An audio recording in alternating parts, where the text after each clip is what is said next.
Bueno, requisitos de la norma ISO 9001-2015, sistema de gestión de calidad. Entonces, la base de cualquier norma ISO es la norma ISO 9001. Es en base a la norma 9001, la estructura de alto nivel, empiezan a desarrollar otras normativas. Algunos de los elementos son muy similares, principalmente la cláusula 4, 5, 6 y 7 son similares, la 9 y la 10. La 8 es la que cambia radicalmente, tiene una estructura y en algunas otras cláusulas vienen algunos elementos adicionales. La interpretación de los requerimientos de la norma, vamos a ver la estructura de la norma, temas claves para entender la norma ISO 9001-2015 y los requisitos de la norma ISO 9001-2015. Recordando el ciclo Deming, planear, hacer, verificar y actuar, la normativa ISO 9001 en sus primeras cláusulas es el planear, después sigue el ejecutar, después el verificar y después el actuar o mejorar, ¿no? Entonces tiene una estructura de ciclo Deming donde nunca terminamos. Por ahí yo les digo de broma, cuando estamos bien, cuando estamos mal, ¿qué hacemos? Acciones correctivas. Y cuando estamos bien, acciones de mejora. Nunca termina, ¿por qué? Porque es un ciclo. Es un ciclo, entonces todo el tiempo estamos trabajando, no es de que mañana ya voy a estar bien y ya no voy a hacer nada en mi sistema de gestión, no es un ciclo que voy a estar mejorando, ¿no? Tenemos que estar mejorando constantemente, ¿hasta qué? Hasta llegar a la excelencia. La excelencia es un estado donde lo visualizamos, pero todos los días estamos trabajando para llegar a ella. Pero realmente cuando llegamos a ella ya se modificó, porque el tema de la competitividad y las estructuras organizativas ya cambiaron, ¿no? Ahorita todo el tema de inteligencia artificial, todo el tema de analítica de datos, Big Data, hace una transformación general de esa excelencia en los sistemas de gestión. Entonces vamos a hacer el planear, hacer, verificar y actuar. Aquí vemos cuáles de las cláusulas aplican en cada uno. ¿Qué es una cláusula? Cláusula es un numeral, un número de la norma donde tenemos que dar cumplimiento a los debes. ¿Para qué? Para que podamos ser auditados, para poder darle cumplimiento a la normativa. Recordemos que lo principal no es ser auditado, lo importante es cumplir con esta normativa. Vemos que la primera parte de la cláusula 4, 5, 6 y 7 es de planear. Las 7, algunas bibliografías lo ponen como que es parte de la ejecución porque es el tema de la gestión de apoyo. En otras bibliografías sale que es parte de la planeación. Imaginemos que la parte 7, la mitad está en planeación y la mitad en el ejecutar, ¿no? Pero es importante porque también la planeación necesitamos los recursos humanos, materiales planificados para poder ejecutar. Entonces, muy importante, de la cláusula 4 a la 7 es planear, la cláusula 8 es el hacer, la cláusula 9 es el verificar y cláusula 10 es el mejorar. Entonces, la normativa tiene un ciclo de planear, hacer, verificar y actuar, muy alineado al ciclo Deming, pero muchos me dirán, ¿por qué iniciamos en la cláusula 4? ¿Alguien sabe por qué iniciamos en la cláusula 4? ¿Y no en la 1?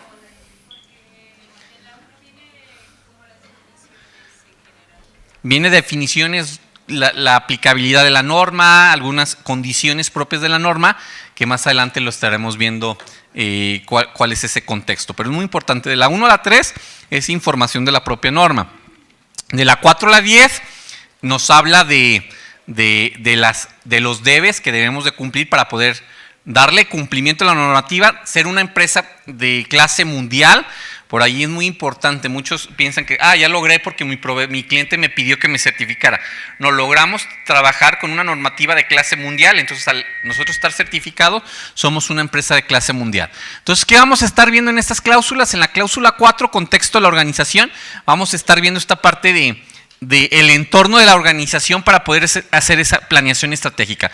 Si no contemplamos COVID, no contemplamos el tema de la escasez de materias primas, no contemplamos algunos elementos de nuestra organización, va a ser difícil, ¿no? El tema de madera, del sub y baja de los precios, la escasez, el tema de los plásticos, con el tema de la congelación de los ductos en Houston, Texas, se vio en decaída toda la industria y muchos decían, oye, ¿ese es el COVID o qué fue? Y la realidad fue otro factor diferente. El tema de Rusia y Ucrania, ahora el tema de la nueva guerra. Entonces, todas esas condiciones sí nos afectan. De hecho, es muy interesante ver cómo nos afectan al grado de que normalmente yo compraba un café y el café era hecho en Chiapas. Y las últimas veces que lo compré, ¿dónde creen que es hecho? En Rusia. ¿Por qué? Pues el de Chiapas lo están mandando y distribuyendo en Europa. ¿Por qué? Porque no puede estar, Rusia por la guerra no puede estar exportando café a Europa. Mientras que nosotros en América no tenemos restricciones, excepto Estados Unidos hay un poquito. Entonces el café cambió de destino, ¿no? El de Rusia se viene a América Latina y el de Chiapas se va a Europa, por temas de contexto. Eso es muy importante, ir entendiendo qué está sucediendo y cómo esto que sucede me impacta en mi negocio, pero también hay soluciones y lo tengo contemplado. Porque si fuéramos una persona que no pensáramos en lo global, una empresa en lo global, decimos, pues ya dejo de fabricar en Rusia, ¿no? Pues ya no me van a comprar el producto en Europa, pues dejo de fabricar. ¿Cómo cambiaron las cadenas logísticas? El de Rusia se viene a América y el de América, el que se hacía en Chiapas, se va a Europa. Entonces vamos a ver el contexto en la cláusula 4. En la cláusula 5, el liderazgo.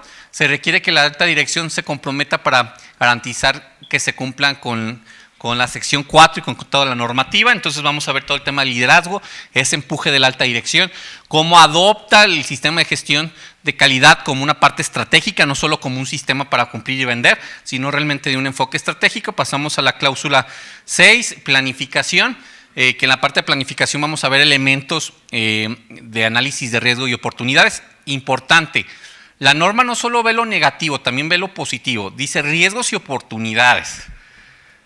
Riesgos y oportunidades. El tema de este café, de estar mandando a Europa café de Chiapas y ya no ser café Rusia, pues también se vuelven unas oportunidades, ¿no? La consolidación, vemos algunas otras oportunidades donde podemos consolidar y podemos desarrollar. Por ahí dicen que con el tema de la industria 4.0, las organizaciones se resetean y todos tenemos oportunidades de entrar a este mundo competitivo.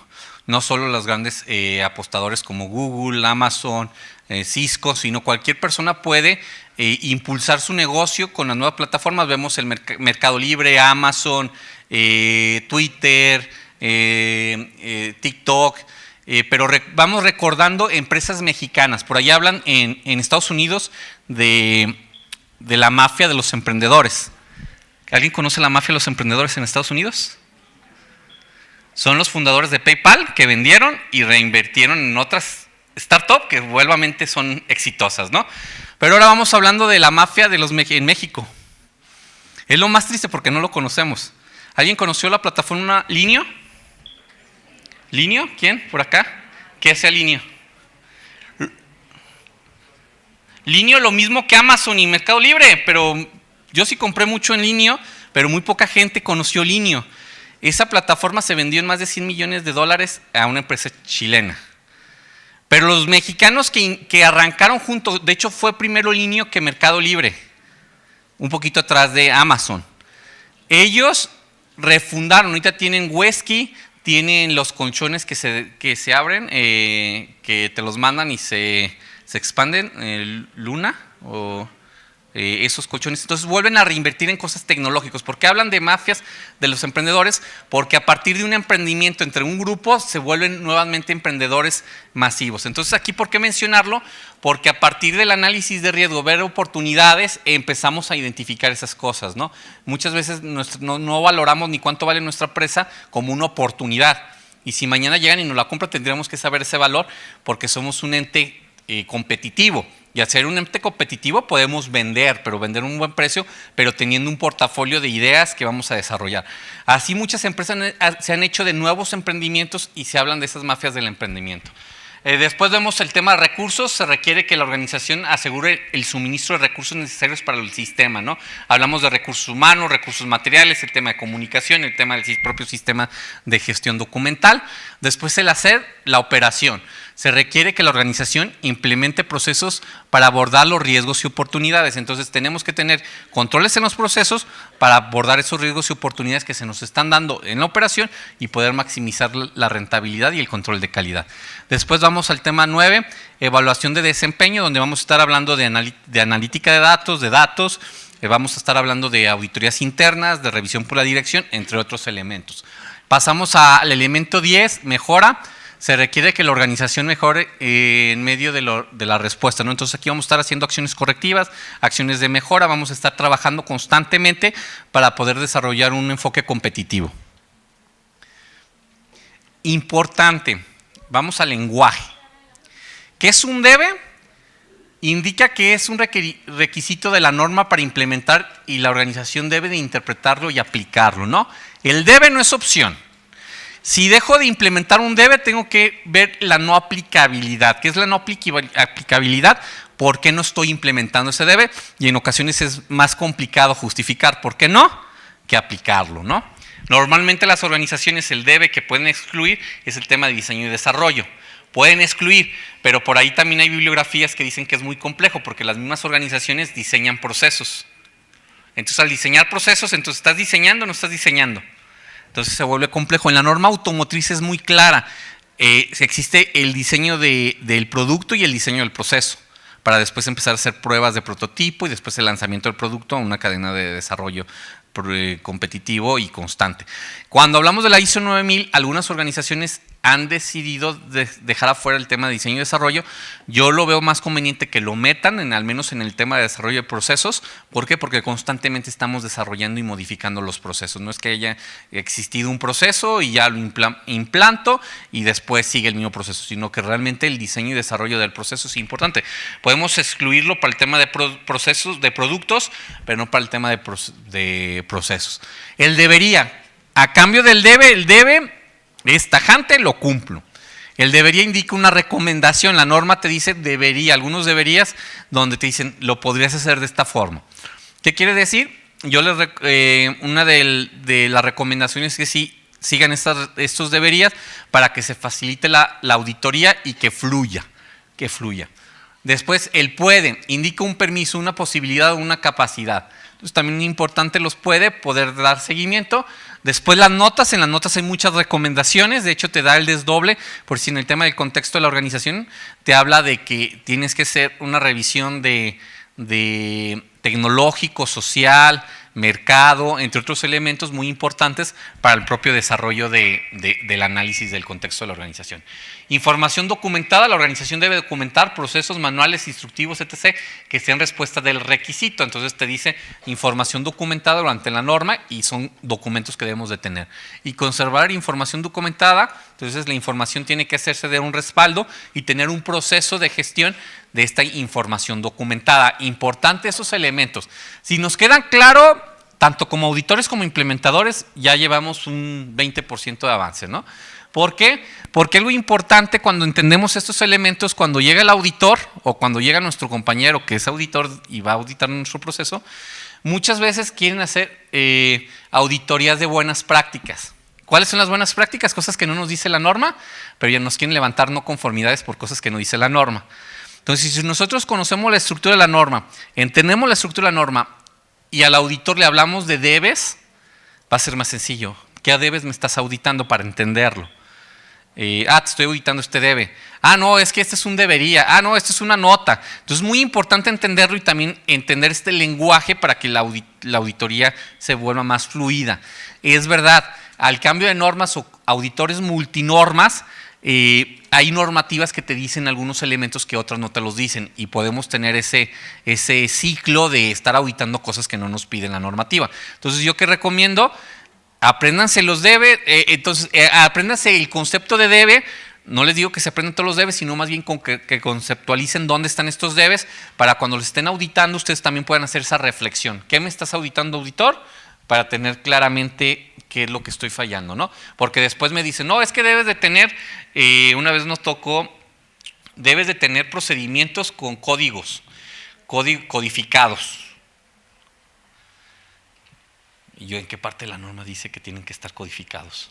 En ninguno. Dice que tienen que ser trazables, rastreables y recuperables, ¿no? Entonces, era el nombre, el título del procedimiento y la fecha de la actualización. Entonces, esas dos combinaciones no se podía repetir, porque documento con esa fecha no se podía repetir, pero el auditor decía, es que tienes que tener codificado con calidad, guión, 001, en ninguna parte de la norma dice. Son buenas prácticas, sí, pero entonces aquí el conocimiento de la norma nos va a ayudar a dar ese cumplimiento. Entonces, es verdad, muchos auditores auditan la parte de las buenas prácticas, cosas que suceden en la industria, pero realmente la norma no lo requiere. Entonces es muy importante empezar a entender entender Qué mejor que aprendérsela, pero yo les recomiendo que la entiendan y que sepan en qué lugar está el debe que están auditando o el debe que les están auditando, porque esta forma va a ser muy ágil. Y así vamos a iniciar con la cláusula 4, contexto de la organización. Entonces, ¿qué comentamos? Las primeras 3 cláusulas nos dice los objetivos de la normativa, nos dice el alcance, las definiciones, son información para poder entender. A partir del número 4 vienen los debes que debemos de implementar. El primer debe, comprensión de la organización y su contexto. Mencionábamos que para cualquier organización el contexto es importante, ¿no? ¿Qué pasó con el COVID? Se volvió el contexto más tangible, ¿no? ¿Por qué? Porque cambió todo. El que ya trabajaba de forma remota, pues se le facilitó más. El que no, empezó a fallar, empezó a cerrar. De hecho, interesante porque me tocó estar con varias empresas en tiempo de COVID y los trabajadores de una empresa que no le tocó cerrar decían, qué injusto es que nosotros estemos trabajando en tiempos de COVID. No estaban entendiendo los trabajadores el contexto. El dueño de esta empresa dijo, bueno, yo sí te aseguro que en 3 meses tú vas a seguir percibiendo dinero. Las empresas que están paradas no saben si van a percibir, si van a estar percibiendo, porque después de 3 meses se podían dar a la quiebra y cerrar, ¿no? Entonces es importante este tema de contexto porque todo lo que conlleva y cómo el informarles a los trabajadores y a las partes interesadas de por qué están sucediendo las cosas es muy importante. Pero ¿qué nos dice la norma? La organización debe determinar las cuestiones externas e internas que son pertinentes para su propósito y su dirección estratégica y que afecten a su capacidad para lograr los resultados previstos de su sistema de gestión de la calidad. Ahí dice el primer debe determinar cuestiones externas e internas, cuestiones internas y externas que afecten al cumplimiento de los objetivos. El COVID afecta, el tema de rotación de personal afecta, el tema de delincuencia afecta. ¿Qué más afecta? Entonces esas cuestiones, ¿cómo me afectan a mi organización? Pero también hay cosas que son oportunidades o que afectan de forma positiva, ¿no? El tema de la transformación digital, el tema de toda la industria 4.0, hay muchas empresas que no han visto como una oportunidad y se han transformado de forma positiva. Entonces tenemos que tener documentado.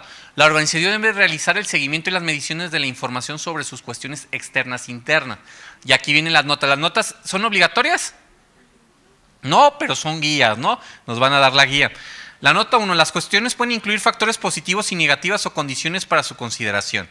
Nota 2, la comprensión del contexto externo puede verse facilitada al considerar cuestiones que surgen de los entornos legales, tecnológicos, competitivos, del mercado, cultural, social y económico, ya sea internacional, nacional, regional o local. Entonces es muy importante entender estas cuestiones, determinar. ¿Y cuál es una recomendación? Cada uno de estos elementos, pues empiecen a hacer sus cuestiones. ¿Quién conoce el FODA? Bueno, eso es una metodología para implementarlo. Pero no el FODA, nomás el cuadrito, sino la matriz FODA. Después, cómo empezamos a hacer las estrategias para darle seguimiento y darle seguimiento. Decir, ¿sabes qué? En 6 meses voy a hacer este proyecto y voy a darle seguimiento para mejorar en esta cuestión. Porque el FODA después se presentan en las auditorías FODA. Y nuevamente, el FODA por sí solo no cumple con el planear, hacer, verificar y actuar. Nos quedamos en el planear. Porque ejecutado. ¿Y qué hiciste después de identificar tus oportunidades? Tus riesgos y oportunidades. Más bien, el tema de las cuestiones internas y externas. No hice nada. Pues peor. Antes no las conocías, ahora las conoces y no haces nada. Entonces, lo tenemos, lo ejecutamos, damos seguimiento a la matriz, verificamos que estemos mejorando y proponemos nuevas metodologías para seguir mejorando. En la nota 3, la comprensión del contexto interno puede verse facilitado al considerar cuestiones relativas a los valores, la cultura, los conocimientos y el desempeño de la organización. Entonces es muy importante entender la normativa. El 4.1 nos da un par de debes y donde tenemos que planear, hacer, verificar y actuar. ¿Por qué? Porque en el segundo debe dice la organización debe realizar seguimiento y medición. Muchas veces nos quedamos con el FODA, pero no le damos seguimiento y medición. Entonces, matriz FODA, hacemos la identificación del FODA, hacemos la matriz y damos seguimiento. ¿Con qué? Con fechas alcanzables y con proyectos alcanzables. ¿Preguntas? Ok. Ok, aquí. Bueno, entonces vemos algunos aspectos legares tecnológicos, competitivos, mercado, cultura, social, económico, cuestiones externas, cuestiones internas, valores, cultura, conocimiento y desempeño. Entonces lo que tenemos que hacer, podemos hacer una matriz donde podamos poner, estos son factores que afectan a los objetivos en estos elementos que estamos identificando, o ustedes pueden hacer sus propias metodologías, ¿no? Lo importante es identificar, darle seguimiento a las propuestas que estamos haciendo para el mejoramiento y poder dar seguimiento. Este numeral tiene estrecha relación con el 9.1, revisión por la dirección, y debe ser usado como entrada en el requerimiento 6.1. Entonces, ¿qué quiere decir? La normativa no se vuelve una normativa donde implemento el FODA en la cláusula 4.1 y lo olvido. No, tengo que retomarlo, el 4.1 lo tengo que retomar en el 4.2, en el 6.1, en el 9.1, en el 9.2, en el 9.3. Entonces lo retomo. De hecho, los auditores pueden hacer un análisis de riesgo en dos elementos, en el 4.1 y el 6.1, para determinar cuál es la profundidad de la auditoría que van a realizar. Muy importante desarrollarla de esta forma para poder entender. Ejemplos de metodología, tenemos el DOFA, el FODA, PESTEL, o entrevistas con algunos partes interesadas para entender. ¿Conocen el PESTAL? Ok, entonces el PESTAL es político, económico, social, tecnológico, ambiental y legal, ¿no? Entonces son elementos que son similares a los que tenemos de este lado, y podemos hacer su análisis para poder dar seguimiento, ¿no?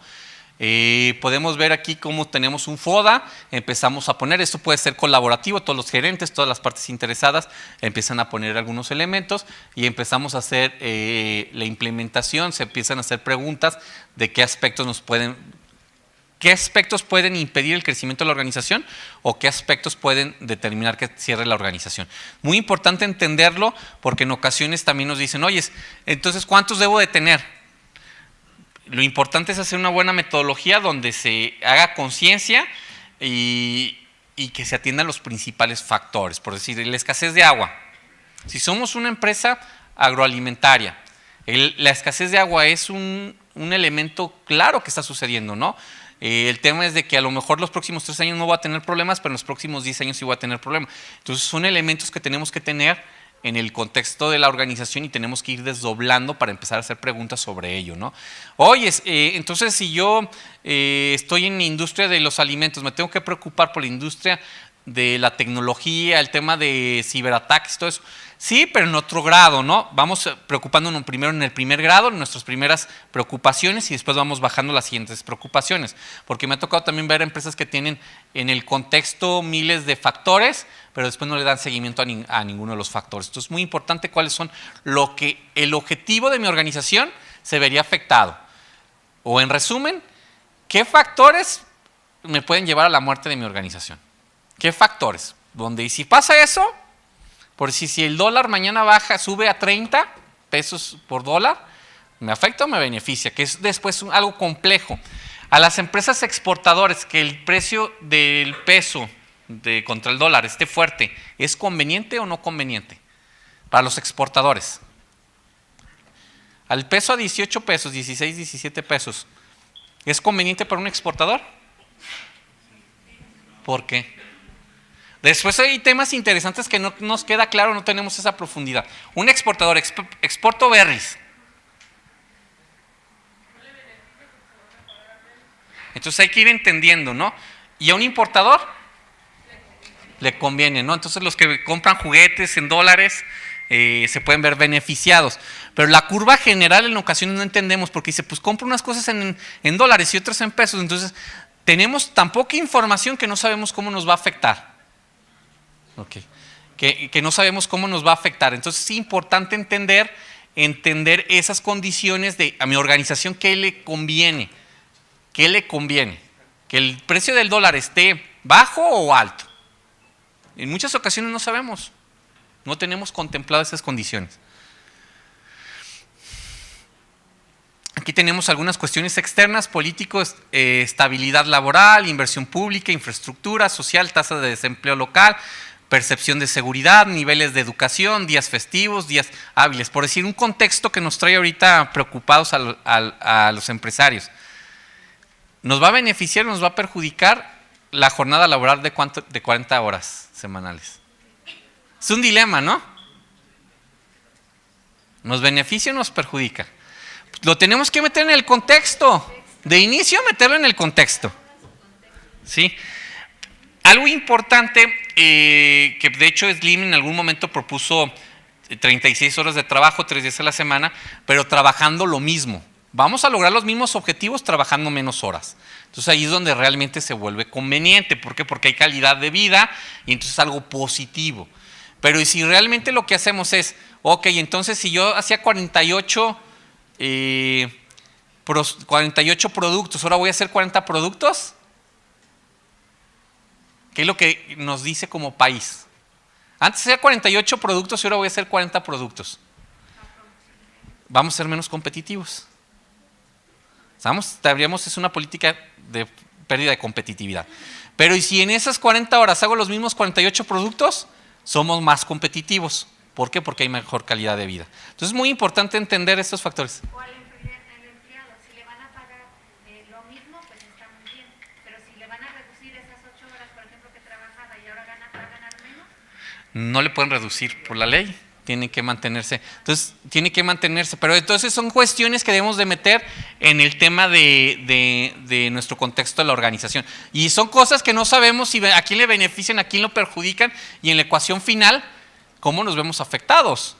Entonces es importante entender que esos tipos de políticas, cómo sí o cómo no, se puede desarrollar. Cuestiones internas, estructura organizacional, políticas, recursos, relaciones con partes interesadas, cultura de la organización, sistema de información, normas adoptadas por la organización. Entonces es muy importante ir entendiendo qué está sucediendo en el contexto, porque después, ¿qué es lo que sucede?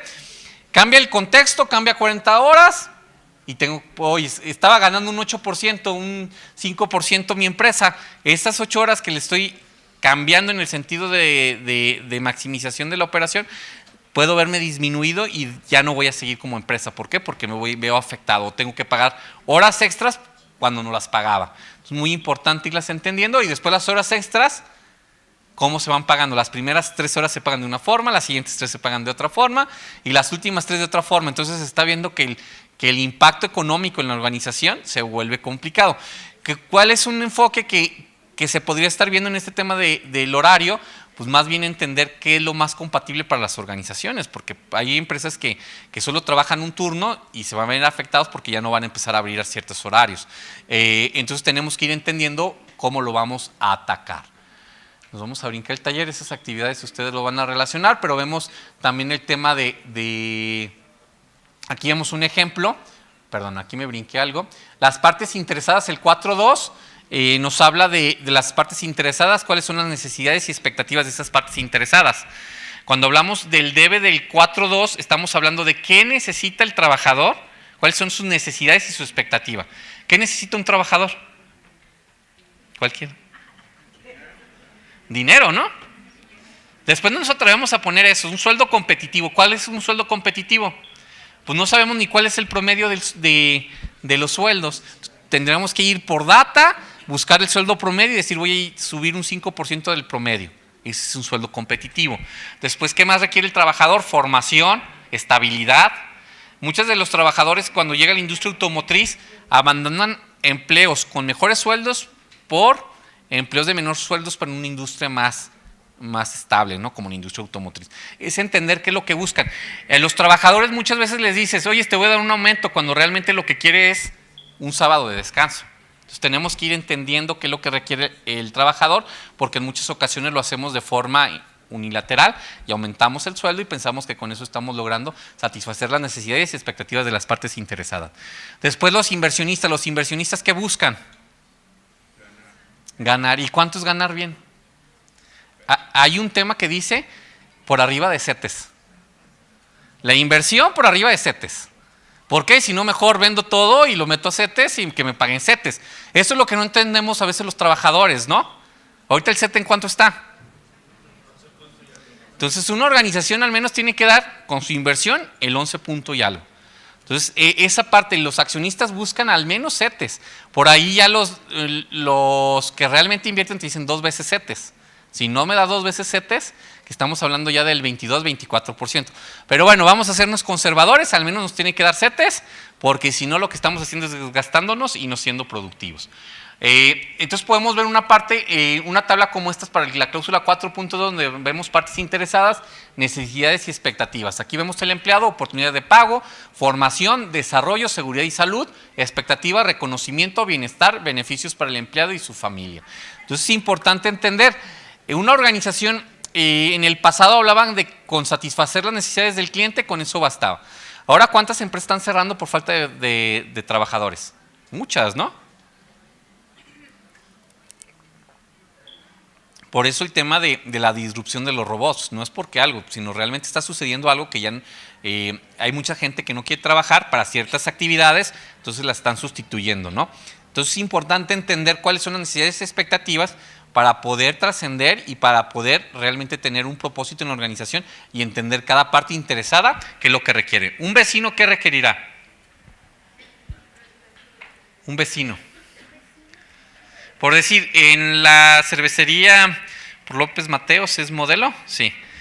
Había un olor característico que cada semana lo reportaban a Protección Civil. ¿Cómo solucionaron eso? Se dieron cuenta que las personas eran muy importantes. La autoridad ya sabía, de hecho, ya es el mismo olor. Entonces, hicieron una estrategia de regalar agua purificada a los trabajadores, a los vecinos. Había una toma de agua y ahí es donde les explicaban a qué olía. ¿Sí? Porque tenían que llegar a la población, a los vecinos. Entonces, cuando estaban cargando, había un vigilante que les decía, ¿te ha molestado el olor que estamos emitiendo? Sí. Esto te invitamos a nuestra fábrica para que lo veas, entiendas, no es tóxico. Y esta es una generación de lo que estamos generando, como no genera un problema. Cómo al informar y comunicar se vuelve un tema más tranquilo, ¿no? Están haciendo un impacto, sí, pero realmente lo están mitigando a través de informar y comunicar y les regresan agua purificada para que ellos también se vean beneficiados, ¿no? Ese tipo de iniciativas ayuda a comunicar. Muy importante entender todas las partes interesadas para ver cómo los vamos a afectar o cómo nos van a afectar y de esta forma poder lograr nuestro sistema de gestión. Partes interesadas, necesidades y expectativas y estrategia para el seguimiento. ¿Alguna duda? Bueno, pasamos a la cláusula 4.3. Todo sistema, toda organización tiene que definirse un alcance. Vamos a imaginar, Grupo FEMSA, ¿cuántas organizaciones tiene? Oxxo, Coca-Cola. Tiene muchas unidades de negocio. El que estén certificados en una normativa no significa que todas las unidades de negocio estén certificadas. Tienen muchos domicilios, tienen muchos Oxxos. ¿Cuántos Oxxos hay? Hay miles de Oxxos. Entonces, para el tema de las certificaciones, tenemos que definir el alcance. ¿Qué productos, qué procesos y en qué localidades? Para poder determinar. ¿Por qué? Porque por decir en China, muchas de las empresas estaban certificadas en un domicilio con un proceso, pero mandaban que toda la empresa estaba certificada, ¿no? Entonces, lo importante del alcance es ver cuáles son los límites de la certificación. Imaginemos, ahorita la Universidad de Guadalajara, ¿cuántos? ¿En dónde está certificada en ISO 9001? ¿Y dónde más? Biblioteca. ¿Y próximamente? Ok, son 3 unidades de negocio, 3 unidades organizacionales, pero no es toda la universidad cuarto, sino en esos procesos están certificados. ¿Y control escolar va a estar certificado para rectoría general? No. Bueno, puede que estén certificados, pero ese certificado que se está obteniendo es para este domicilio en ese proceso. Entonces, en el alcance de la organización tenemos que determinar qué procesos y estos procesos, qué productos, qué servicios se están introduciendo al mercado, en qué domicilio y cómo caracterizamos que este proceso sí está certificado o este producto y producto o servicio y otro que podamos tener en otra sede no va a estar certificado, ¿no? Entonces es muy importante entenderlo para no confundir al cliente, porque si no estaríamos engañando al cliente. Ejemplo de alcance de empresa productora de zapatos excluyendo sedes. Alcance, producción y comercialización de calzado de dotación industrial y colegial en la sede de Ciudad de México. Exclusiones no aplica para la sede de Monterrey y Guadalajara. Entonces, y ya la parte de exclusiones más bien no aplica para las sedes, más que exclusiones, es la no aplicabilidad. Entonces, muy importante la redacción para entender qué sí y qué no de la organización va a estar certificada, qué procesos, con qué productos y servicios se están certificando. 4.4, ¿se acuerdan cuando hablábamos de las novatadas de los encargados de sistemas de gestión de calidad? Que mandaban todo el sistema, el auditor que les va a hacer la auditoría, oye, ¿me mandas tu sistema de gestión? Y le mandábamos toda la liga hasta con las no conformidades, las mentiras, el acordeón de mentiras que íbamos a decir. Se nos fue porque compartimos toda la liga y se la mandamos al auditor. ¿Sucede? Sí sucede eso, ¿no? Y, oye, ¿y qué te pidió el auditor? Todo el sistema, que el sistema de gestión de calidad. ¿Y qué le mandaste? Pues toda la liga con toda la información. Entonces, muy importante, cuando nos hablan de eso, nos están hablando del 4.4, sistema de gestión. Están hablando del macroproceso, con los diagramas de tortuga, con algunos elementos. Pudiera ser también el manual de calidad si hicimos manual de calidad, pero no todos esos resultados. Lo que quieren es programar la auditoría. Y para poder programar la auditoría necesitan ver qué tan complejo, qué tan simple es tu sistema. Entonces, muy importante entenderlo. Y cuando nos pide el auditor que nos va a ir a hacer la auditoría, mándame tu sistema de gestión, es mandar esta estructura de mi sistema de gestión, no es mandar todos los documentos, toda la información, todos los secretos, todas las mentiras que vamos a utilizar durante la auditoría, ¿no? Eso sucede, sí sucede más de lo que ustedes creen, pero también al mismo tiempo cuando mandan todo, el auditor se está dando el grado de competencia que tiene la persona auditada. Entonces, muy importante entender este punto. Cuando hablamos del 4.4, la organización debe de establecer, implementar, mantener y mejorar continuamente un sistema de gestión de calidad, incluyendo los procesos necesarios y sus interacciones, de acuerdo con los requisitos de la norma internacional. La organización debe determinar los procesos necesarios para el sistema de gestión de la calidad y su aplicación a través de la organización. Veíamos el macroproceso, el mapa de procesos, donde veíamos recursos humanos, finanzas, legal en la parte de abajo, después la parte de transformación del producto o servicio y la parte estratégica. Eso es lo que tenemos que mandar. Si tenemos manual de calidad, lo mandamos. Si no, le mandamos el tablero de objetivos, algunas cosas para que se vaya dando idea de cómo vamos y cómo está. Entonces, muy importante entender eso, porque de todos modos el auditor en su casa no va a revisar todo su sistema de gestión. ¿Sí? ¿Dudas, preguntas? Bueno, primer pregunta para ustedes. ¿Cuántas cláusulas tenemos en el 4? 4.1, 4.2, 4.3 y 4.4. ¿La 4.1 de qué nos hablaba? El contexto, ¿no? Y toda esta parte de internas y externas. La 4.2 de las ese FODA era 4.1. 4.2 partes interesadas, sus necesidades y expectativas. 4.3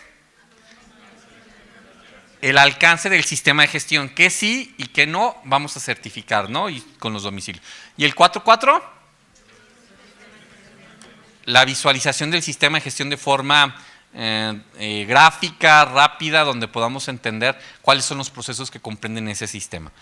Preguntas de examen, para que lo anoten. 4.1 al 4.2, 4.3 y 4.4. Aquí podemos ver nuevamente un ejemplo de macroproceso, que es lo que estaríamos esperando que manden cuando les pide el auditor, ¿no? Oye, ahí va mi macroproceso, ahí van mis diagramas de tortuga, ahí va mi manual de calidad. Si lo tengo, es opcional. En esta normativa no es obligatorio el manual de calidad. Lo puedo dar cumplimiento a través de todos los demás procedimientos. Y el tema, algo que sí es recomendable y que sí es conveniente mandarles es el tablero de objetivos, cómo se están cumpliendo los objetivos, para que el auditor también genere valor. El auditor no va a ir a buscar el no cumplimiento, lo que va a buscar es el cumplimiento y a generar valor a la organización. ¿Eso qué quiere decir? A identificar dónde están fallando para que estén mejorando, ¿no? Muchas veces pensamos que los sistemas de ISO 9000, las auditorías, viene a fastidiarme, ¿no? Y cuando tiene que ser al revés, viene a decirme dónde estoy mal para mejorar, porque si mi cliente se da cuenta que estoy fallando en esto, ahí sí viene un gran problema, ¿no? O el tema regulatorio también en algunas ocasiones. ¿Dudas del capítulo 4? No. Ok. Pasamos a la cláusula 5. Liderazgo y compromiso. ¿De quién tiene que ser liderazgo y compromiso? Primero de la alta dirección, del presidente, del director, pero también todos los gerentes y de cada uno de ustedes, ¿no? De cada uno de los elementos del sistema de gestión. ¿Por qué? Porque es la responsiva sobre un propósito, sobre una visión que vamos implementando y mejorando. Por ahí, en el tema de... ¿Saben cómo surgió la innovación de los cartuchos de Nestlé? De las maquinitas. ¿Qué elemento de la organización, qué puesto tenía el que propuso el cartucho de Nestlé? La persona del aseo. Dijo, yo necesito que no estén tirando tanto café cuando lo estén haciendo, que sea más rápido. Entonces, ¿por qué no tiene como una bolsita que quede allá adentro y que lo utilicen y que perfore y que todo? Sale del que barre la innovación.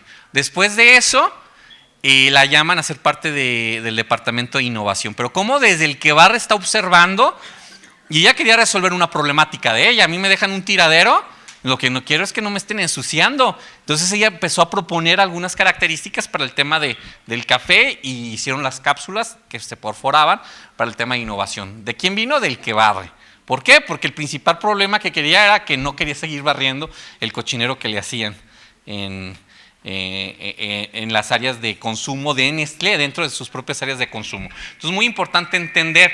Entonces, por eso el liderazgo, atrevernos a decirnos de estas innovaciones, estas propuestas, va a ser muy importante para realmente resolver ciertas necesidades de la organización. En el 5.1.1 nos habla de ese enfoque del liderazgo de la organización, del director, y que este liderazgo tiene que tener un enfoque al cliente, un enfoque a los procesos, un enfoque a la normativa, y muchas veces en la auditoría queda como ambiguo. ¿Qué presento? Un tip es que todas las responsabilidades de este liderazgo de la alta dirección tengan un descriptivo de puesto, un perfil de puesto, y ahí pongan estos elementos. Porque después, ¿qué sucede en las auditorías? El director no tiene descriptivo de puesto, no tiene perfil del puesto, no tiene obligaciones, no tiene responsivas, no tiene nada. ¿Por qué? Porque es el director. ¿Cómo le vamos a hacer un descriptivo de puesto, un perfil de puesto? Entonces es muy importante tenerlo y poner los elementos de liderazgo, porque eso estamos haciendo un sistema Pocayoke. ¿Saben qué es un sistema Pocayoke? Antitontos. No va a fallar aunque cualquier persona lo vaya a presentar. Entonces, ¿por qué? Porque ahí vienen los elementos. Sacas el descriptivo de puesto y ahí viene cómo da el liderazgo la alta dirección. Pero también la cultura es importante. Esta es el parte documental y vamos al tema de la cultura también. En el 5.1.2, enfoque al cliente, la alta dirección debe demostrar liderazgo y compromiso con respecto al sistema de gestión de calidad. La alta dirección debe demostrar liderazgo y compromiso con respecto al enfoque al cliente, que tiene que entender al cliente cuáles son sus necesidades y ir orientando los procesos hacia el cliente, ¿no?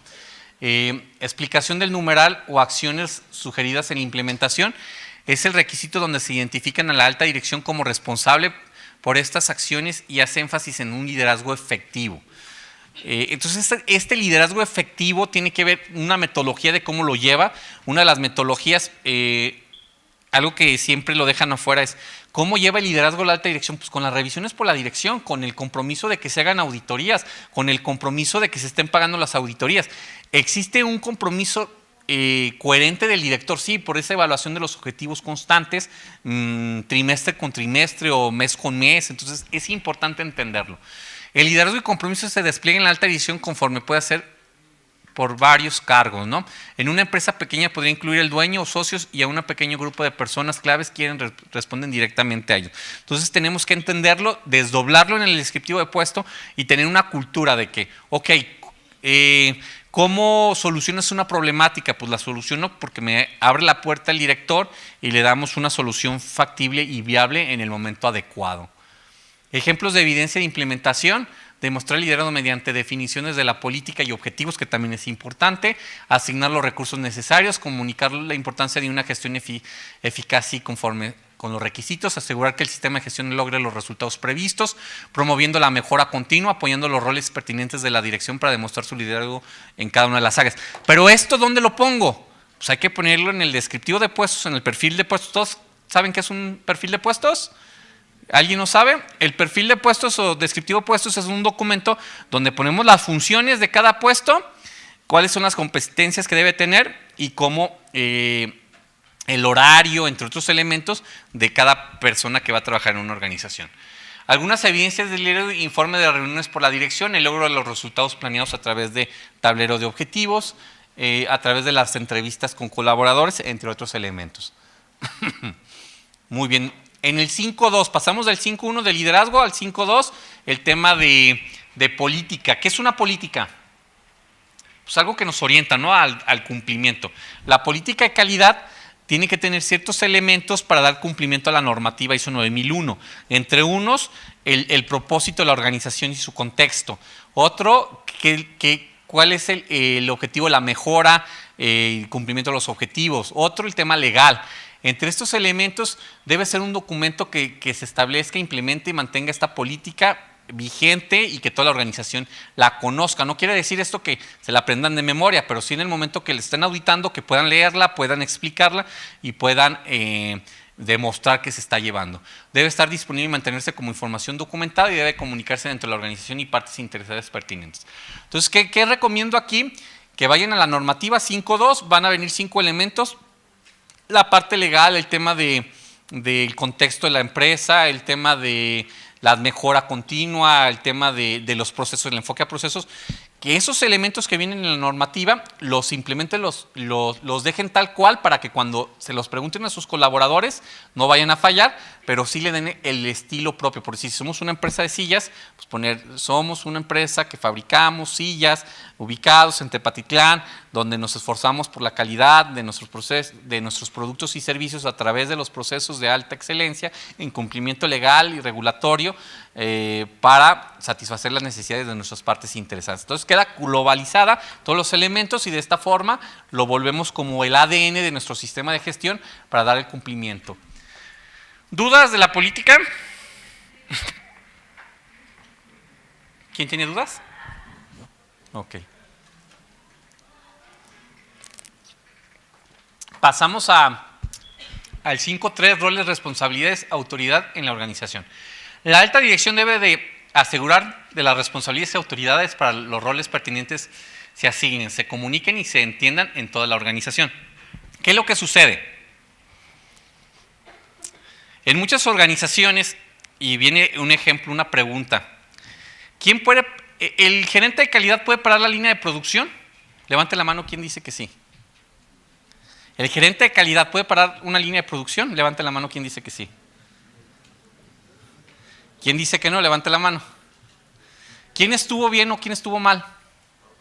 Todos estuvieron mal. ¿Qué dice el descriptivo de puesto? ¿Sí?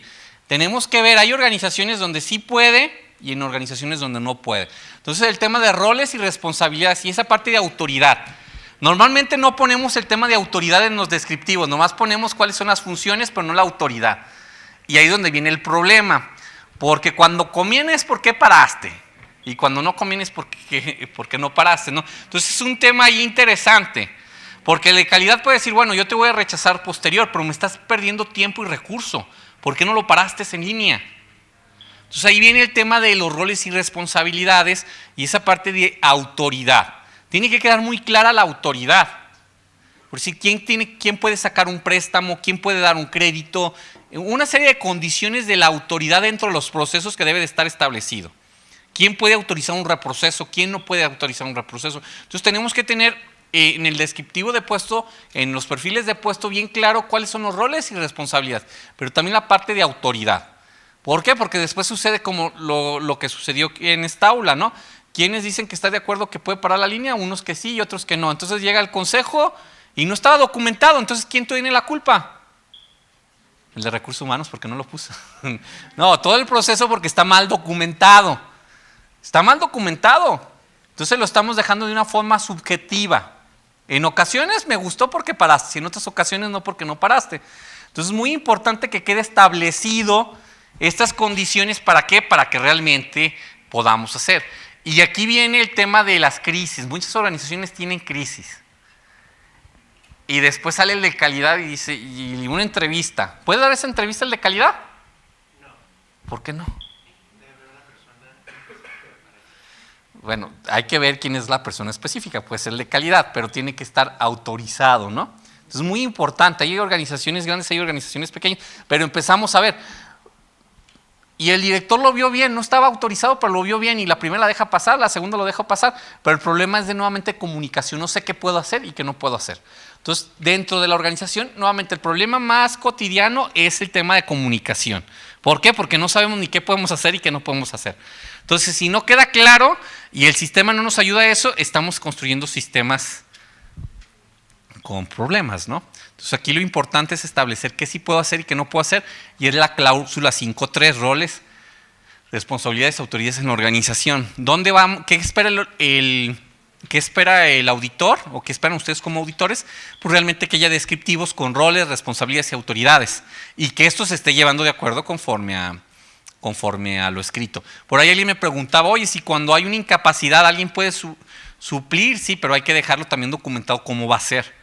Oye, si un auxiliar puede suplir al titular, pues sí lo puede, pero nomás tenemos que ver los mecanismos y que las competencias, nuevamente el tema de competencias, que no ponga el riesgo. Oye, se pone en riesgo, pero es la persona más competente, pues hay que documentar el riesgo y decir, tomamos el riesgo y lo vamos a lanzar porque es la persona más competente.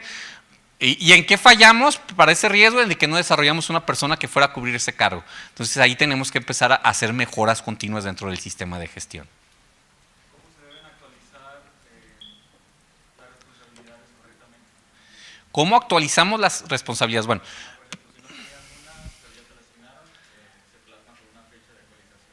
ok, primero es el mapeo correcto de las competencias, ¿no? Y las competencias se van a ir modificando. ¿Qué quiero decir eso? Ahorita si hacemos una auditoría a todas las empresas, algunas empresas ya están utilizando inteligencia artificial, pero no lo tienen como competencia en los descriptivos de puesto. Entonces, una necesidad, la planificación del cambio, que lo vamos a ver más adelante en el 6.3, oye, yo voy a adoptar inteligencia artificial, ¿en qué me impacta? Pues en el tema de los descriptivos de puesto debe haber competencias. Esa es una forma de cómo actualizar. La otra parte es cómo actualiza una persona que va a suplir a otra persona, es con el desarrollo personal. El desarrollo profesional, cómo vas a encaminar, porque si una matriz donde tú dices, bueno, el gerente tiene este cumplimiento de competencias y abajo vienen 3 personas. Las competencias de la gerencia, voy a decir, ok, de todas estas 3 personas voy a seleccionar 1 o 2 para que empiecen a desarrollar esas competencias que aún no las tienen, pero cuando yo me vaya de vacaciones pueda dejar al que me va a cubrir. Puede ser cubrir de forma lateral o cubrir de forma de arriba hacia abajo, de abajo hacia arriba. Entonces, muy importante entender y hacer estas matrices para poder desarrollar el desarrollo de competencias. ¿Qué quieres? Cuando suceden en las empresas hacen esto, lo que promueven también son a los trabajadores. Los que están abajo pueden llegar a una gerencia. Pueden llegar a una gerencia, ¿por qué? Porque ya tienen las competencias para desarrollar. Lo mejor no tienen la experiencia, pero sí tienen las competencias. Pero al conocer el negocio, pues pueden ser también, el riesgo es muy bajo porque conocen muy bien el negocio y conocen los productos y servicios, entonces la parte de la experiencia la pueden ir cubriendo durante el mismo proceso de cuando están supliendo o cuando están dándoles una responsabilidad. Me ha tocado ver en algunas empresas donde la persona que está abajo pide, oye, quiero aprender de lo que tú estás haciendo para cuando te vayas de vacaciones yo poderlas suplir, o para cuando en algún momento te lleguen a cambiar, yo también poder tomar tu puesto, ¿no? Y ahí es donde se habla de desarrollo de personal, el enfoque al desarrollo de personal para seguir creciendo. Y la otra parte es identificar las nuevas competencias a través de los procesos que se van adaptando para poderlas incluir en los descriptivos. Por eso el tema del análisis del contexto de la organización es importante, porque también el contexto de la organización e inteligencia artificial se vuelve un factor importante, ¿no? Para los maestros, ¿la inteligencia artificial está impactando? ¿En qué sentido? Ya no saben si la tarea es real o es de inteligencia artificial. ¿Y qué tienen que desarrollar? Una competencia para poder identificar. Pero la competencia más fácil va a decir, pues mejor le hago una entrevista al alumno. Y no importa que haya sido con inteligencia artificial, mientras que esté madurando la conceptualización de lo que le está mandando la inteligencia artificial. Entonces empezamos a obtener una forma de metodologías distintas. Ya lo importante no va a ser el documento, va a ser qué es lo que traes el razonamiento en una entrevista para poder identificar si lo que hiciste es correcto o no. Si antes había plagio, ahora el plagio va a ser complicado. ¿Cómo discriminar si no va a ser o si es? Por lo mismo de las ideas, ¿no? A lo mejor hace 20 años escuchaste una idea y te la quedaste y después haces tu tesis y te acuerdas inconscientemente te acuerdas de esa idea y empiezas a hacer el planteamiento a partir de esa idea. Entonces empieza a haber un tema de plagio, pero después esa idea te la complementa la inteligencia artificial y empieza a haber una serie de factores que son trascendentes para el tema de la educación y cómo es parte del contexto. Y ahí es donde nuevamente la actualización de qué competencias vamos a necesitar nuevamente. ¿Dudas? ¿Preguntas? Ok, cláusula 4 y 5, la 4 habla del contexto de la organización y sus partes interesadas, la cláusula 5 el liderazgo y toda esta parte del liderazgo de cada uno de los elementos junto con la política de calidad. Vamos a la cláusula 6, planificación. ¿Vamos bien? Sí, planificación. ¿Qué planificamos? La normativa trae dos partes de planificación, en la 6.1, 6.2 y 6.3, y nos vamos al 8.1 y nos vuelve a hablar de planificación, pero la planificación del 8.1 es más operativa. Cuando hablamos de la planificación del 6, es una planificación estratégica. Y la forma como la norma ISO 9001 lo planteó es el análisis de acciones para abordar los riesgos y oportunidades. Riesgos y oportunidades.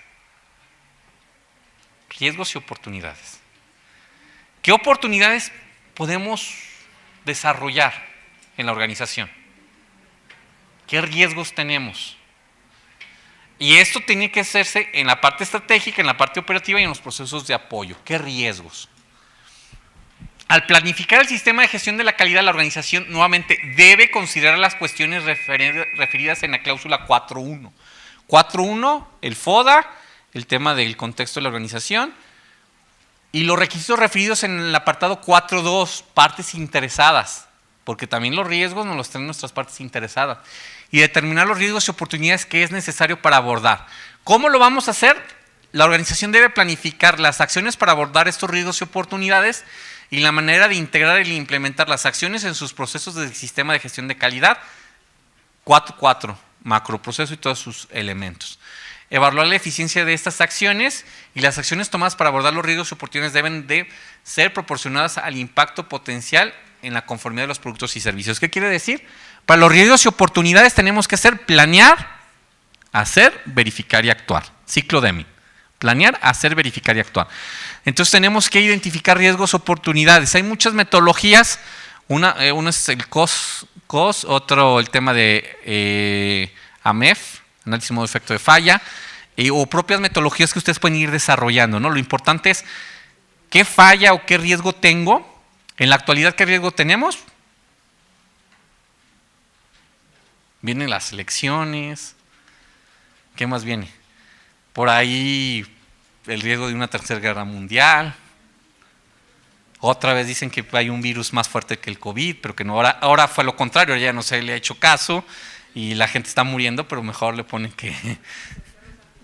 Exacto, entonces están sucediendo cosas que tenemos que contemplar para los riesgos y oportunidades, cómo nos podemos ver afectados, el tema de rotación, el tema de la inteligencia artificial, pero dentro de nuestros propios, la inseguridad, que estamos en un país muy seguro, entonces aquí no nos roban, entonces por ahí en una auditoría, una empresa de metal, transportada metal, le decía, ¿cómo pasas Michoacán? Ya no es nomás cómo pasas Michoacán, ya es cómo pasas cada caseta no visible, ¿verdad? ¿Cómo pasas Michoacán? No, pues tenemos un área de gestión. Para poder pasar tenemos que gestionar ese riesgo.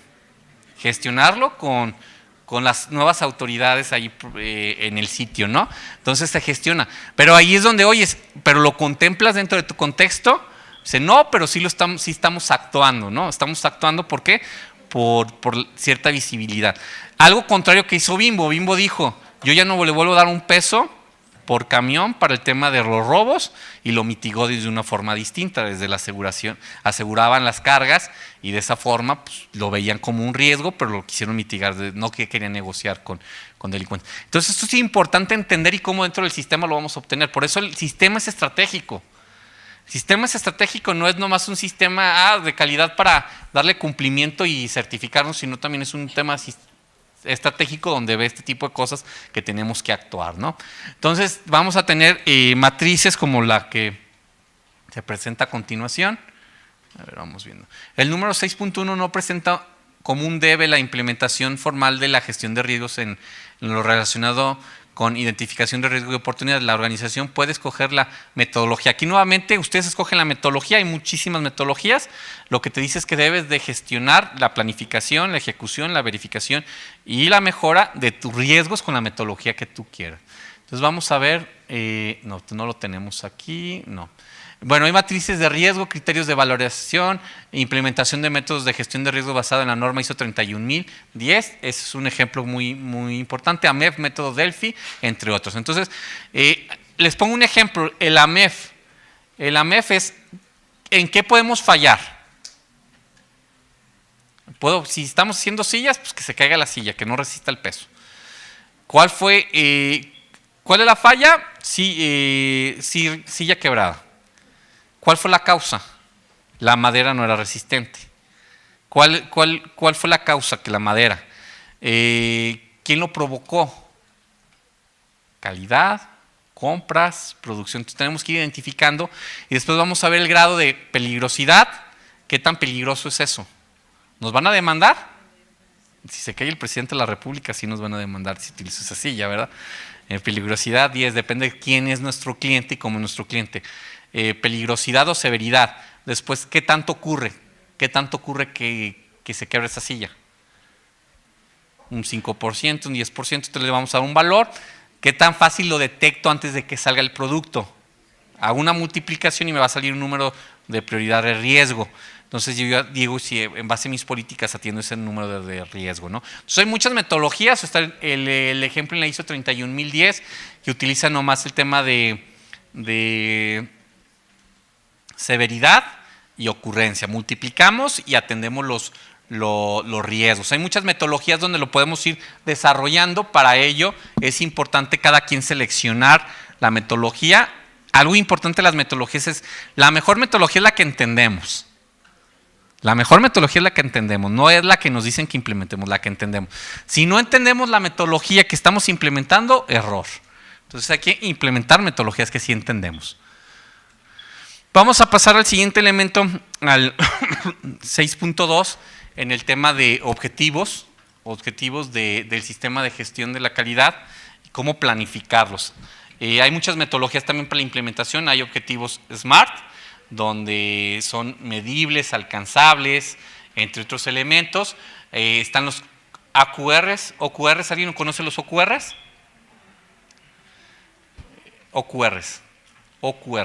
Es una metodología para la medición de objetivos desarrollada por Google, donde establece cuáles son los principales objetivos, ¿no? Que medir lo importante.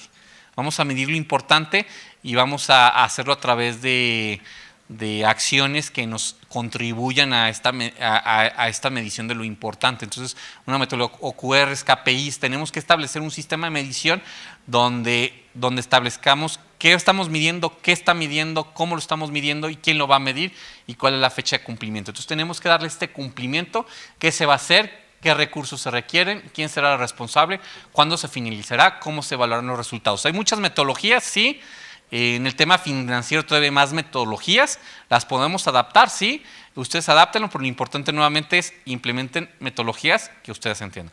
Cuando hablamos de objetivos, también en este cambio de la 2015, que muy pocas empresas lo están realizando, pero es conveniente utilizarlo. Cuando hablamos del contexto en el 4.1, 4.2 partes interesadas, 6.1 riesgos. Y 6.2 objetivos, podemos hacer proyectos como objetivos, ¿no? Por si queremos llegar a Estados Unidos a exportar, a partir de los riesgos, de las partes interesadas, de los objetivos, después de la mejora continua, podemos lanzar un proyecto como objetivo. ¿Por qué lo digo? Porque es un proyecto muy claro si se cumple o no se cumple. Yo quiero llegar en el 2025 a exportar en Estados Unidos. Entonces, toda el área operativa, toda la parte de competencias, toda la parte de desarrollo, tengo que modificarlo para poder lograr llegar a Estados Unidos.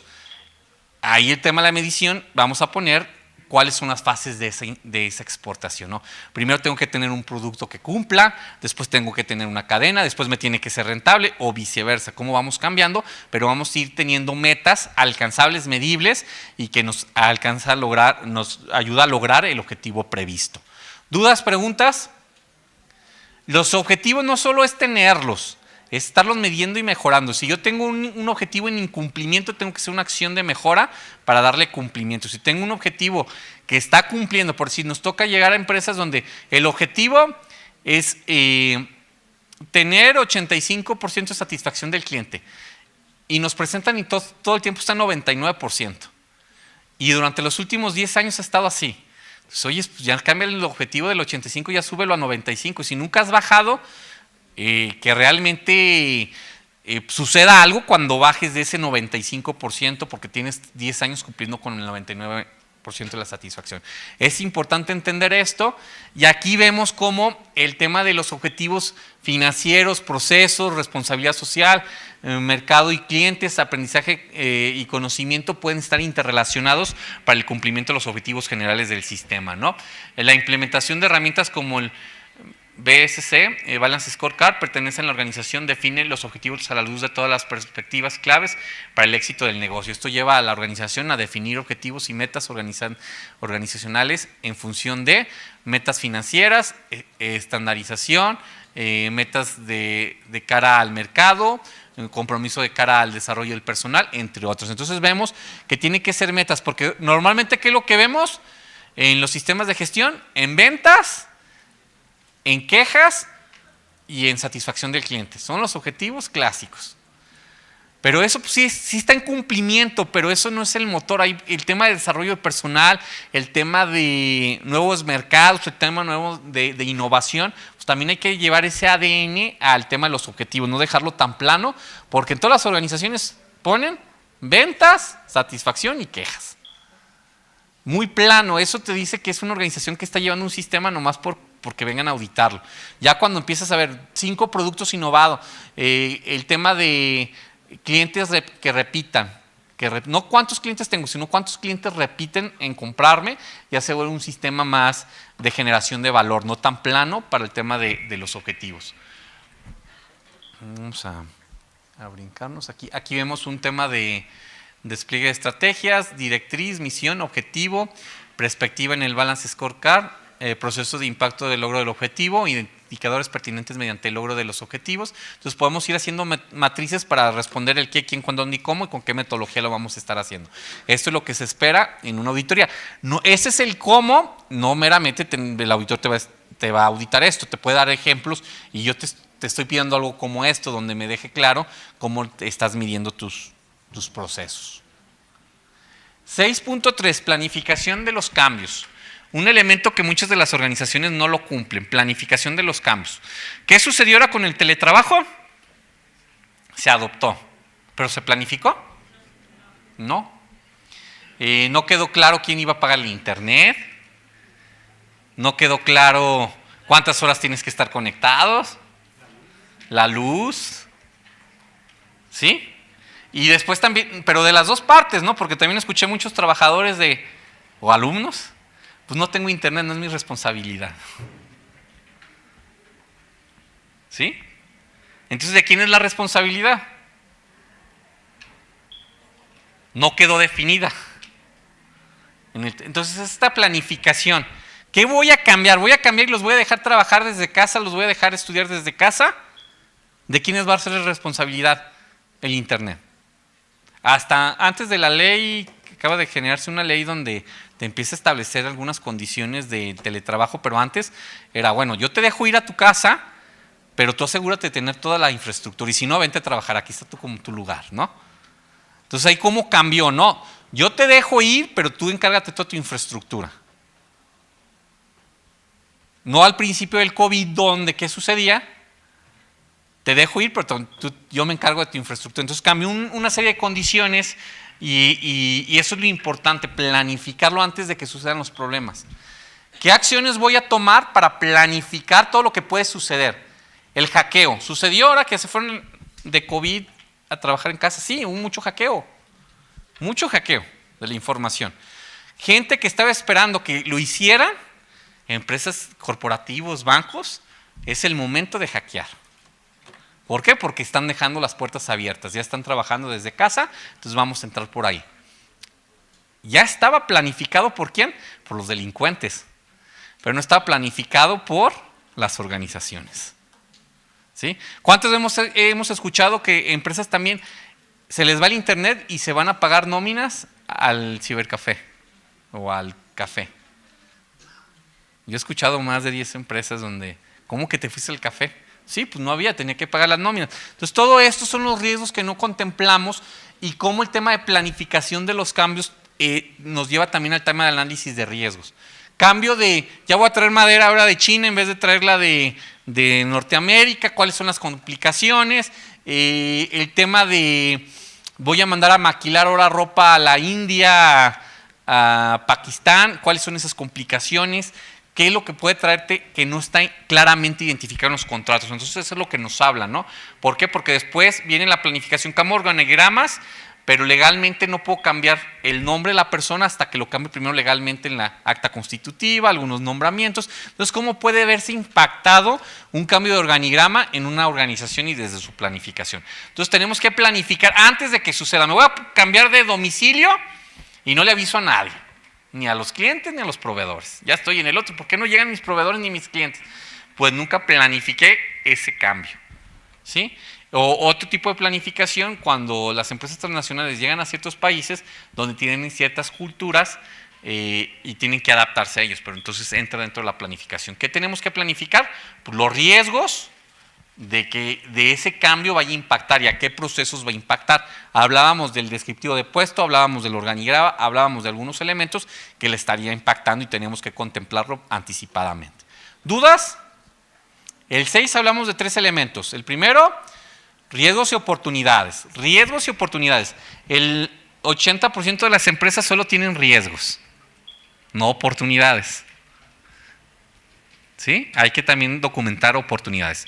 Los objetivos, 6.2, objetivos y cumplir con el qué, quién, cuándo, dónde y cómo de estos objetivos, con la metodología que ustedes gusten. Y el tema del 6.3, planificación de los cambios. No es el tema planificar la modificación del documento, es a qué voy a impactar, porque si yo cambio de una tecnología en el tema de informática, ¿a quién voy a impactar? ¿No? Por ahí les platico, cuando Compaq, más bien, HP compró Compaq, ¿sí? ¿Correcto? En México no hubo planificación.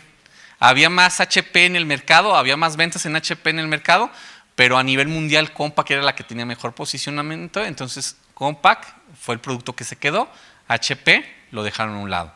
¿Por qué? Por una falta de planificación regional, hicieron una planificación mundial, pero este es el tema de adelantarse. Muchos de sus clientes, a la hora de modificar, dijeron, bueno, pues ya no me caso contigo. Todos los contratos que tenían de que le daban exclusiva, empezaron a darle ahora otra orientación. ¿Por qué? Porque cambiaron de tecnología. A la hora de cambiar tecnología hay muchas partes de disrupción y donde se empiezan a incumplir muchos contratos por la fusión de las empresas. Entonces es muy importante la planificación para poder lograr cambios contundentes y que no me vayan a afectar. Vamos al capítulo 7 de apoyo. Aquí vamos a ver tema de recursos humanos, mantenimiento, comunicación y el tema documental. Nos quedan 15 minutos, muy apenas vamos a empezar a finalizarlo. Entonces vamos a ver tema de personal, infraestructura, ambiente para las operaciones, recursos de seguimiento y medición, conocimiento organizativo, competencias, concientización, comunicación e información documentada.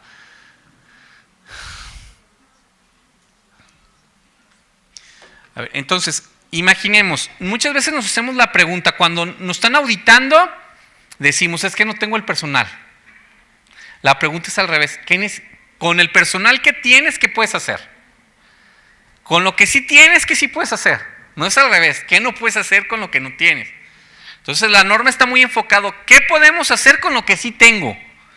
Y a partir de eso, si va a ser un estado permanente, pide que te cambien los objetivos.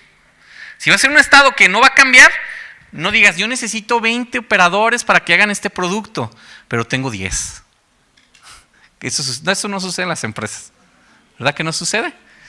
No, eso no sucede, al contrario, te ponen 30. ¿No? Entonces la realidad es, más bien la pregunta es, ¿qué puedo hacer con estos 10 que sí tengo? ¿Qué sí puedo hacer? Y empezar a ajustar los objetivos o el tema de análisis de riesgo, entre otros elementos. Entonces, a partir de ello, y una vez que sabemos qué sí puedo hacer, vamos a ver qué personas son las necesarias para lograr ese objetivo. ¿Qué personas? ¿Con qué competencias? ¿Con qué habilidades? ¿Qué idiomas? Empezar a identificar la mente pensante y mente operativa de nuestras organizaciones. Para después entender qué infraestructura. Grandes empresas transnacionales que me ha tocado apoyarlos, les dona, imaginemos, Samsung les dona los equipos productivos y ellos les empiezan a maquilar. Y ese equipo productivo nunca la infraestructura va a dar con las características que piden. Desde el inicio el proyecto está mal. ¿Por qué? Porque ese equipo nunca va a dar las piezas que están pidiendo, pero tanto el cliente como el productor es consciente de eso y les dale y trata de hacer el mejor producto. Pero aquí muy importante, ¿tenemos la infraestructura adecuada para dar el servicio adecuado? ¿Tenemos la infraestructura? ¿O no sabemos ni qué necesitamos nuevamente? En ocasiones parecía que más bien son obstáculos que nos ayudan para… ¿Por qué no lo lograste? Pues porque no sé ni qué necesito, pero no tengo ni infraestructura. ¿Pero qué necesitas? Pues no sé. Entonces aquí el 713, infraestructura. La organización debe determinar y asegurar de proporcionar la infraestructura, edificios, equipos, recursos de transporte, tecnologías y comunicación y asegurarse de mantenerlos para su operación, el tema de mantenimiento, ¿no? Entonces, muy importante. Bueno, yo escuché del caso de una empresa que fabrica computadoras de autos Ujú. en Monterrey. El cliente les pidió una computadora en específico, pero al final, bueno, antes de que hicieran ellos el contrato y todo, fue como, quiero la computadora A en color azul. Ujú. Ya les hicieron su auditoría interna y dijeron, ay, ¿saben qué? Ya no va a ser A en color azul, la queremos A en color verde. Entonces, pues también ahí fue error del cliente. Ok. Porque creo que hubo unas adecuaciones en la computadora y le dijeron, pues ya no va a ser esta, necesitamos que hagan esta. Pero la empresa le va a cobrar los nuevos insumos que tienen que comprar, porque los robots y las máquinas ya no son las adecuadas. Ok. Eso es muy interesante, por decir, nuevamente recomendar que lean los Core Tools. En los Core Tools te habla cómo está empalmado el diseño del producto y el diseño del proceso. ¿Un carro en cuánto tiempo se diseña? 5 años. 5 años para estar 5 años en el mercado. 5 por 5, ¿sí? Entonces, el tema de la cadena de valor, hay muchas cosas que todavía no están bien definidas. Me ha tocado en varias empresas de que les mandan a hacer el robot para la colocación del faro, pero todavía no tienen el faro. Entonces, es un estado ahí donde hay un acuerdo de ajuste. ¿Pero por qué? Porque el diseño debe de ser muy rápido. Aun cuando el tema de los autos se diseña en 5 años, hay muchos desfases. Tesla lo está diseñando en un año 8 meses, los carros. Pero por eso el tema de defectos también puede haber un poquito más de defectos. Entonces tenemos que entender. Por eso también la curva del producto. De estos 5 años de que un Sentra esté en el mercado, ¿cuál es el mejor momento para comprar el auto? 5 años en el mercado. ¿Al inicio, a la mitad o al final? ¿Quién dice al inicio? Levante la mano. ¿A la mitad? ¿Al final? Ok. Al inicio salen muchos defectos y hay que corregirlos. Pero son con piezas de alta calidad. A la mitad ya se corrigieron los defectos con las mismas piezas. Y al final de la vida del auto tuvieron que reemplazarlo por piezas más económicas. ¿Sí? Entonces la mitad, a los 3 años, es el mejor momento de comprar un auto porque ya se corrigieron todos los defectos. Y el siguiente paso es mejorarlo en costos. Vamos a disminuir. Todo lo que cuesta $1 lo vamos a disminuir a 50 centavos. ¿Por qué? Porque el carro ya va de salida. Y ya tenemos que apretarle a los proveedores para que disminuyan los costos. Entonces hay que entender los ciclos de la calidad, los ciclos de diseño y desarrollo y la infraestructura, ¿no? Entonces también en esa parte empiezan a salir más promociones. Empiezan a salir más promociones porque lo que quieres es meter el mayor número de carros al sistema, pero vuelven, a la hora de modificar las piezas se vuelven a salir defectos, ¿no? Por eso el tercer o cuarto año son los mejores para desarrollar. Entonces, ¿qué tenemos que tener? También tenemos que tener mantenimiento preventivo, correctivo, para el desarrollo de estos procesos, ¿no? Vamos al 716, conocimiento de la organización. Los conocimientos de la organización son conocimientos específicos que la organización adquiere generalmente con la experiencia. Es información que se utiliza y se comparte para lograr los objetivos de la organización. En este punto, muchas veces lo confundimos con las competencias. El conocimiento de la organización son patentes, es el know-how, son las recetas industriales, toda esa parte que sin ese conocimiento no pudiera subsistir la empresa. Un ejemplo, en el tema del terremoto, el último terremoto en México, donde hubo muchas casas que se cayeron, una empresa de microbiología que daba servicio a nivel nacional, de hecho había varias empresas que mandaban a hacer su microbiología ahí, los dos que sabían el secreto para bajar los costos, fallecieron. La empresa quebró. ¿Sí? Entonces, es esta parte de los secretos, cómo los vamos a resguardar y cómo esta información trasciende a través de generaciones, ¿no? Era gente, ahora sí tenían capital para reactivar la empresa, pero no sabían el secreto. Entonces, ¿qué es lo que pide la normativa? Hacer un proceso. No quiero ver tu secreto. Dime cómo te vas a mantener en el mercado y cómo es tu proceso para gestionar ese conocimiento que no me tienes que decir porque es secreto, pero cómo lo gestionas. Si es una patente es claro, pues lo tienes patentado. Si es un secreto industrial y está registrado también es claro. Pero esos secretos que no decimos, ¿cómo se mantienen en la organización? Yo como auditor no me interesa saber tu secreto. Lo que me interesa es cómo lo vas a mantener a través del tiempo. ¿Cuál va a ser el proceso? Entonces es algo importante porque mucha gente se confunde y estas son las competencias que necesito, este es el conocimiento de las personas, pero ese es el conocimiento para que la organización se mantenga a través del tiempo y realmente sea pertinente. La organización puede identificar conocimientos claves o conservar en sistemas de gestión a través de las siguientes fuentes. Fuentes internas, por ejemplo, propiedad intelectual, conocimientos adquiridos, lecciones aprendidas, entre otras fuentes externas, la academia, entre otros elementos, ¿no? Pero aquí lo importante es cómo te haces del conocimiento y cómo a través del tiempo lo estás transmitiendo a las nuevas generaciones y de esta forma, por decir el secreto de la Coca-Cola. ¿Cuánta gente lo conoce? Por ahí dicen que 2 o 3 personas, pero ahí está bien blindado y realmente hay políticas de que en caso de que estas personas fallezcan, ¿quién lo puede abrir ese secreto? Y eso es lo que se pide en la auditoría. 7.2, competencias y toma de conciencia. Las competencias, ya hablábamos de las competencias, ¿qué competencias debe tener el personal, ¿no? Habilidades, conocimientos, experiencia. Es esta información que hace que la persona pueda desarrollar y cumplir objetivos en los procesos, ¿no?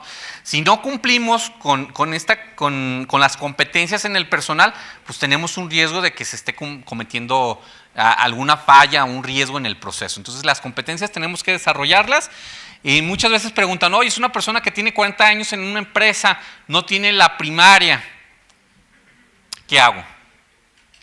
¿Hay abogados aquí? No tenemos abogados, ¿verdad?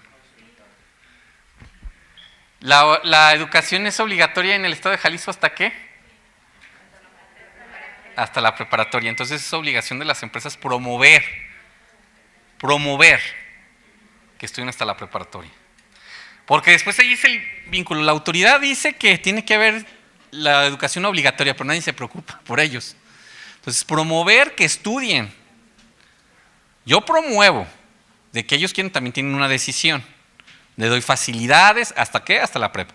Pero después cuando les pedimos que sean licenciados, maestros y todavía no tienen, entonces esa experiencia puede ser a través de conocimientos previos, experiencias previas, pero tenemos que tener un proceso de verificación y validación de que todo eso que hizo realmente vale para tenerse puesto donde te dice que tiene que ser licenciado, ¿no? O maestro, ¿no? Por una parte, la parte de prepa secundaria, porque muchas empresas me dicen, ¿sabes qué? No consigo gente con secundaria, lo voy a bajar a primaria.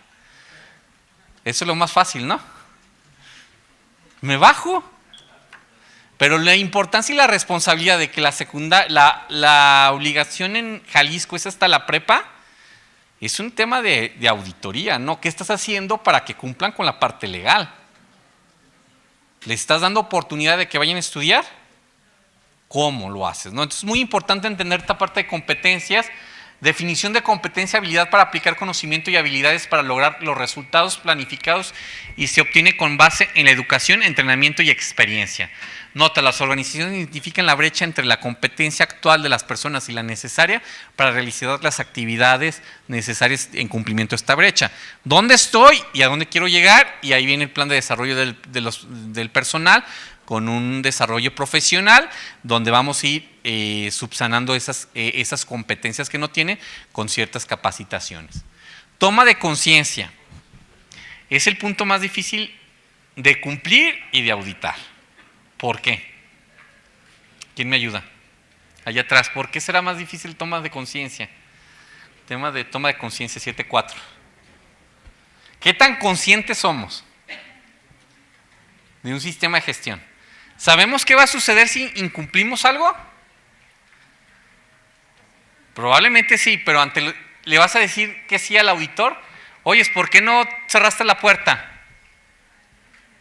No, pues no sé. ¿Eras consciente de lo que iba a suceder si no cerrabas esa puerta? No, no sé. Y empieza, lo que sí sabía, empieza un tema de no sé, porque tengo miedo que le diga que sí y que me vaya peor. Entonces el tema de conciencia es un tema difícil de auditar y también es un tema que si nos lo marcan en una auditoría es complejo solucionar. Porque qué tan consciente es la gente. Podemos tener miles de capacitaciones en política, en procedimientos, en objetivos, pero con eso no se logra la conciencia. La conciencia se logra ¿sabes lo importante que es que hagas tus operaciones conforme a los procedimientos, que cumplan los objetivos y que cumplan las políticas? Sí sé, y por eso siempre trabajo bajo esos elementos, ¿no? Eso es muy difícil que la gente lo diga, ¿no? Preferimos comentar, no lo sé. Como que tomé un curso y medio aprendí algo, pero entonces el toma de conciencia se vuelve relevante en el sistema de gestión. Es qué tan consciente es la persona de actuar dentro del sistema. Y ahí es donde nos cuesta, porque ahí es el verdadero liderazgo. Y empezamos a decir, no, pues yo tengo dudas, no me capacitaron correctamente, me pusieron un video. Y con el video querían que yo respondiera todo. Entonces empezamos a bloquearnos en vez de decir, sí, soy consciente y voy atrasado. Y vamos a la obra, vamos a hacer una serie de acciones, ¿no? Es un punto difícil de atender en el tema de auditorías. Cuando yo les digo, ok, te la cambio a toma de conciencia. La mayoría de empresas te dicen, sí, está bien, pero no son conscientes de lo que es la toma de conciencia. Porque piensan que solo es volver a capacitar en objetivos, en procedimientos, pero es más allá. Es un tema de que la gente tenga ya la cultura del sistema impregnado y que sepa que cualquier cosa que se deje de hacer va a impactar en el sistema de gestión. ¿Dudas? No. Hablamos de la identificación de las necesidades de las competencias. Tenemos que empezar a mapear qué necesidades de competencias tenemos a través de las metodologías. Ahora si hacemos evaluación, programamos, evaluamos y volvemos a hacer el ciclo Deming. Planear, hacer, verificar y actuar en el tema de las competencias y el conocimiento, ¿no? El tema de comunicación, algo muy importante en las organizaciones y algo que también fallan mucho en la implementación y en la auditoría de los sistemas de gestión. La comunicación. ¿Qué comunicar? ¿Cuándo comunicar? ¿Y por qué comunico? ¿No? Algo importante, el director, ¿qué debe de comunicar? Pues todos los elementos del liderazgo, todas las entradas y salidas de la alta dirección, ¿no? Se le deben de comunicar y él tiene que dar salidas. Entonces, cuando hablamos de comunicación tenemos que tener una matriz de comunicación donde pongamos al menos los elementos de la revisión por la dirección y poner quién comunica, cuándo comunica, cómo comunica y dónde va a quedar el registro de eso que comunica, ¿no? Si no tenemos un sistema de comunicación adecuado de qué, cuándo, dónde y cómo, dónde y cuándo, empezamos a tener problemas en la comunicación. Porque dejamos discriminar, esto sí lo comunico, esto no lo comunico, esto sí lo comunico. Y uno de los principales problemas en las organizaciones es la comunicación. Y lo vemos, ¿por qué? Porque donde hay problemas, lo primero que dice es que falló la comunicación. Me lo mandaste por correo cuando yo veo WhatsApp. No me marcaste y me lo mandaste por WhatsApp. Entonces empezamos y lo que estamos es evadiendo la responsabilidad. Entonces es muy importante que nuestro sistema documentado tenga quién comunica, cuándo comunica, por qué comunica y dónde comunica, ¿no? Entonces, ¿y de qué elementos? Al menos de los elementos de la revisión por la dirección. Es un resumen rápido, pero ¿qué voy a comunicar? Pongan todos los elementos de la revisión de la dirección, las entradas y salidas, y ya tenemos un 80% de lo que se comunica dentro del sistema de gestión. Después, el tema, ¿qué le comunico a mis partes interesadas? Otro tema. Pues la política y los objetivos y algunos elementos tenemos que comunicárselos a nuestras partes interesadas para que nuestro sistema realmente sea conveniente y sea eficaz y eficiente. Hay muchas formas de implementar el tema de la comunicación, guías, procedimientos instructivos, pero lo más importante, muchas empresas dicen es que la comunicación viene del procedimiento. A ver, dime cuándo comunicas tus resultados de tus objetivos. y en ninguna parte viene, ¿no? Oye, dime cuándo, cada que revisas la revisión por la dirección, en ninguna parte viene. Cada que haces tus auditorías, ninguna parte. Tu política, ¿cómo la comunicas? En ninguna parte. Entonces empezamos a ver algunos elementos que no están documentados en nuestro sistema. Después el último elemento del 7.5, por aquí nos quedó, el 7.5 es el tema del sistema documental. Nuestro sistema documental tenemos que hacer procedimientos, tenemos que ser manuales, tenemos que ser instructivos, que es parte de la comunicación, pero tenemos que aterrizar algunos elementos. ¿Qué nos pide la normativa? Ejemplo, la organización define su propia estructura documental para dar respuesta a los requerimientos de la norma. Algunos tipos documentales que se pueden implementar son planes, procedimientos, registros, manuales, especificaciones, etc. La norma incluye como requisitos el mantener información documental, varios tipos de documentos y retener información documental. Entonces tenemos que tener información, tanto procedimientos como, ¿cuál es la diferencia entre un formato y un registro? Formato y registro. ¿El formato qué es? El documento sin datos. Y el registro es cuando ya lo llenamos. Entonces tenemos que ver los registros, cada que los voy a estar respaldando. 1 año, 2 años, 3 años, 5 años, como el tema del SAT. Entonces tenemos que ver si son con COFEPRIS, cuánto tiempo, si son legales, cuánto tiempo lo vamos a respaldar. Entonces tenemos que estructurar nuestro sistema desde forma legal, ¿no? Los registros, los procedimientos, cambio la versión, pero cuánto tiempo respaldo la versión anterior, ¿no? Para tener todo este sistema. Tengo que identificar, tengo que recuperar los procedimientos, los registros como parte de nuestro sistema de gestión. Entonces es muy importante en lo que llevamos del día de hoy, ya estamos por finalizar, recuerden muy bien el ciclo Deming, planear, hacer, verificar y actuar. Si eso también lo aplicamos en el tema de desarrollo de documentos, planifico cómo voy a controlar mi sistema documental, ejecuto, verifico que se esté llevando a cabo y después lo empiezo a mejorar. Después el tema de las 6M, mano de obra, materiales, métodos, mediciones, medio ambiente, entre otros, nos ayudan a identificar todos los elementos de mi proceso. Y el diagrama de tortuga me ayuda a mapear ese proceso que quiero diseñar, estructurar, para después pasarlo a un procedimiento. ¿Cuál es el paso inicial? Pues ponernos a mapear. Después, a mejorar lo que estamos haciendo inconsistentemente dentro de los diseños y procesos. El día de hoy terminamos. Recordar, mañana nos vemos nuevamente a la misma hora. Agradecerles, no sé si alguien tenga una duda. ¿No? Bueno, pues muchas gracias.